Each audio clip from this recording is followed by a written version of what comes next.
अस्सलाम वालेकुम स्टूडेंट्स। आज का जो हमारा टॉपिक चैप्टर नंबर 9 ट्रांसपोर्ट का 9.1.2 नाम है ट्रांसपायरेशन। तो ट्रांसपायरेशन क्या होती है, इसमें से शॉर्ट क्वेश्चन आते हैं और लॉन्ग क्वेश्चन भी जो है आता है। अब करना क्या होता है, इसमें हमने सबसे पहले इसकी हेडिंग्स बनाते हैं कि एक एक टॉपिक की अलग-अलग से हेडिंग बनाते जाएंगे और लॉन्ग क्वेश्चन में उसे लिखेंगे ताकि हमारी एक्सप्लेनेशन अच्छे तरीके से हो जाए। तो होता यह है कि सबसे पहले डेफिनेशन करते हैं, फिर हम देखते हैं कि इसकी टाइप्स कितनी हैं, फिर अगली जो डेफिनेशन है वो आती है स्टोमेटल ट्रांसपायरेशन की, फिर वर्क ऑफ मेसोफिल सेल्स, फिर प्रोसीजर के ट्रांसपायरेशन अक्कर कैसे होता है, और आखिर में जो है हमने एक डायग्राम भी बनानी होती है और उसे जो है हमने लेबल भी करना होता है। तो सबसे पहले ट्रांसपायरेशन की हम डेफिनेशन से ही स्टार्ट करते हैं कि ट्रांसपायरेशन होती क्या है। तो लॉस ऑफ वाटर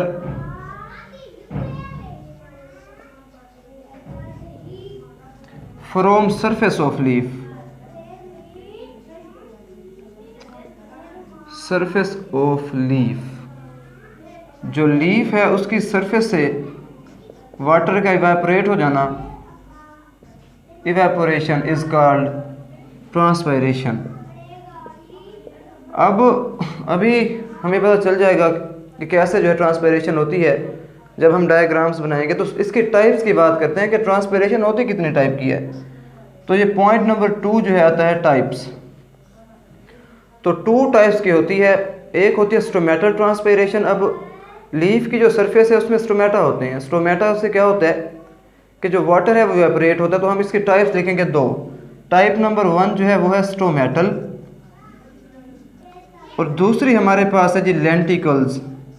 अब लेंटिकल्स क्या होते हैं? लेंटिकल्स जो पौधों के तने होते हैं, स्टेम होते हैं, उनमें छोटे छोटे सुराख होते हैं। उस सुराखों से होता क्या है कि वाटर जो है इवेपोरेट होता रहता है। तीसरा जो पॉइंट है वो है स्टोमेटल ट्रांसपायरेशन। तो हमने यहाँ पे दूसरा पॉइंट बनाना है कि स्टोमेटल ट्रांसपायरेशन जी, स्टोमेटल ट्रांसपायरेशन। अब जैसे नाम से ही जाहिर करता है कि स्टोमेटल ट्रांसपायरेशन है तो स्टोमेटा से होगी। तो transpiration that occurs through stomata, transpiration that occurs through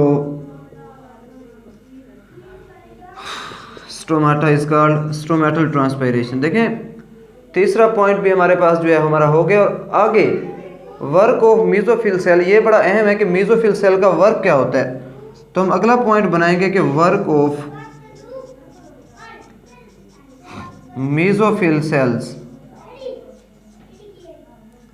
तो मेसोफिल सेल्स जो हैं इनका वर्क बड़ा ही इंपॉर्टेंट होता है कि ये क्या करते हैं, ये ऐसा करते हैं कि जो वाटर है, वाटर को जाइलम से इंटरसेलुलर स्पेसेस में लाते हैं।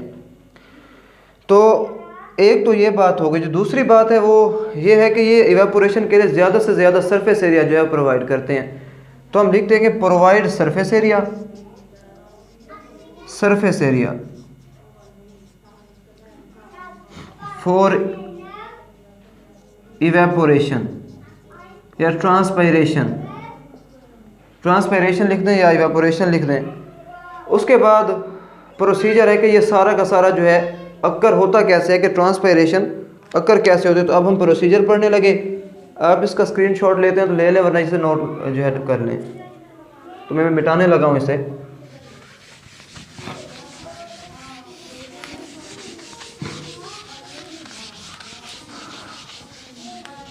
चार मिनट ठीक है, कितने मिनट ठीक है, ब्रेक लाएगा काट छोड़ बस। हाँ, अब हम आगे इसका प्रोसीजर पढ़ने लगे कि प्रोसीजर कैसे अक्कर होता है, ट्रांसपायरेशन अक्कर होती कैसे है। तो हम लिख देते हैं कि ये जी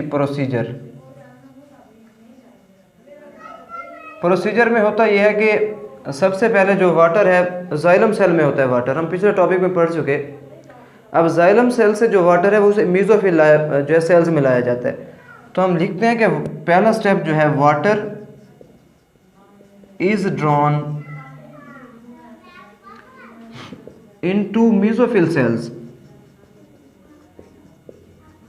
मेसोफिल सेल्स में वाटर को ड्रा किया जाता है कहाँ से? फ्रॉम जाइलम, क्योंकि वाटर तो जाइलम में होता है।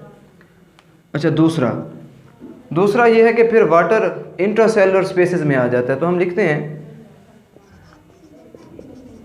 वाटर कम्स या एंटर्स इनटू इंटरसेलुलर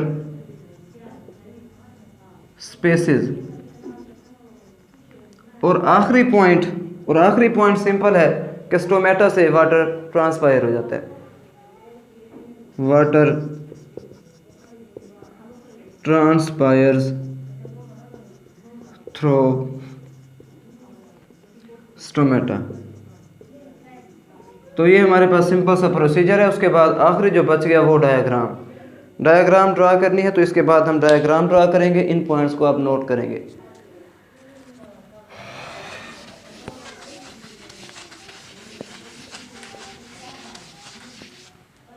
डायग्राम हम ड्रा करने लगे, ये आपने बनानी है, इसे सीखनी भी है आपने।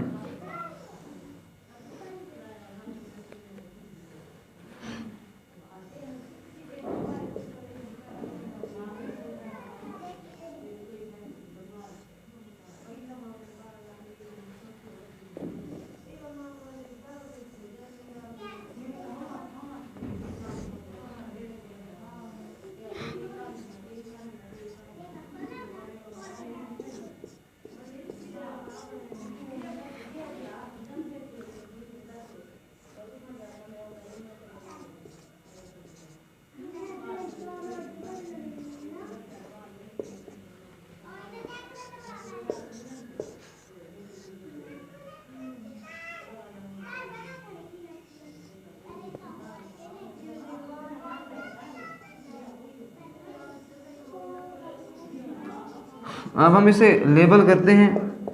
तो देखें, ये हमारे पास जो है अपर एपिडर्मिस होती है, अपर एपिडर्मिस।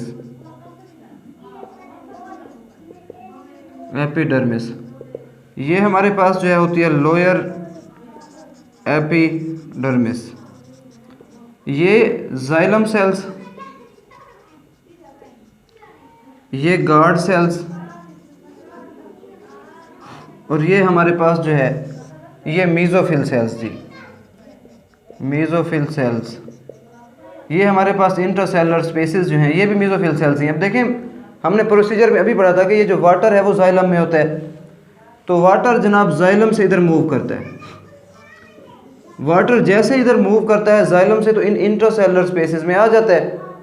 और इंट्रासेलुलर स्पेसेस में काफ़ी सारा सरफेस एरिया होता है। तो सरफेस एरिया ज़्यादा होने की वजह से वहाँ लाइट भी ज़्यादा पड़ती है और इवेपोरेशन का फिनोमिना बहुत ईजी हो जाता है। तकरीबन वाटर 90% जो प्लांट्स वाटर को एब्जॉर्ब करते हैं उसे ट्रांसपायर कर देते हैं।